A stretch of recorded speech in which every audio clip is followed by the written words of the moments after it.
Well, abuse doesn't always come from a raised fist. Sometimes it comes in the form of a pill or a meal or a helping hand that hides a darker intent. Today's story exposes one of the most chilling forms of control when abusers use illness or medication or care itself as a weapon. Welcome to Survivor to Survivor. Survivor to survivor, break the silence. In the depths of silence, a voice emerges. A voice that says, "You are not alone." Welcome to Survivor, where strength rises through shared stories, where pain transforms into resilience, where survivors connect and empower each other. Your story matters. Your voice matters. You matter. Join the movement. Subscribe now. Welcome to Survivor.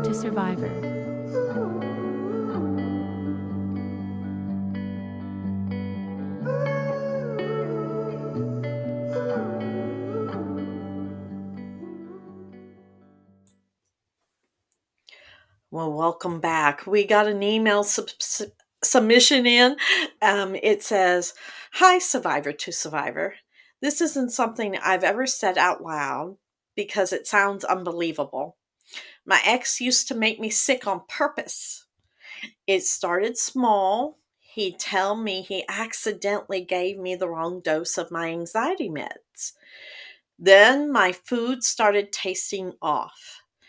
When I'd get violently ill, he'd insist on taking care of me. He'd tell everyone how fragile I was and how I needed him to function.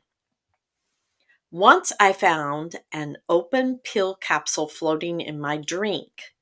He said I was paranoid, but every time I tried to leave, I'd end up too weak, too dizzy, or too foggy to drive. It wasn't until after I left my doctor told me my medication levels were dangerously high. That's when it hit me. He was poisoning me. Slowly, intentionally. Even now, I can't eat or take medication without panicking. I feel crazy saying that out loud, but I know what happened. How do I ever trust anyone again when the person who claimed to love me was the one slowly destroying my body?"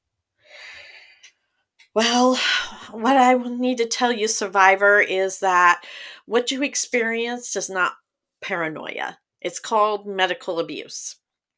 And it's one of the most insidious forms of domestic violence. Abusers do weaponize your health because it gives them total control. When they control your medication, your food, your energy, they control your ability to think, to act, to leave. It's a calculated assault designed to make you dependent and disoriented. You're not crazy. You were being slowly incapacitated. That's not love. That's an attempt to harm under the disguise of care. Here's what I want you to know. This was real and it was deliberate.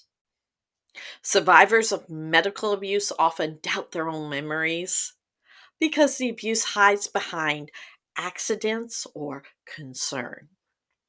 But the pattern you describe is intentional sabotage. You were being conditioned to depend on him. By alternating harm with care, he reinforced that trauma bonding, training your body to equate pain with comfort. Now, you can heal relationship with trust. Healing starts by separating your body's betrayal from his actions. Your body didn't fail you, he did. Therapy that integrates trauma and somatic recovery can help rebuild that connection. You're not alone. Many survivors of medical or chemical abuse feel dismissed because it sounds unbelievable. but it happens more often than people think. You have the right to speak this truth without shame.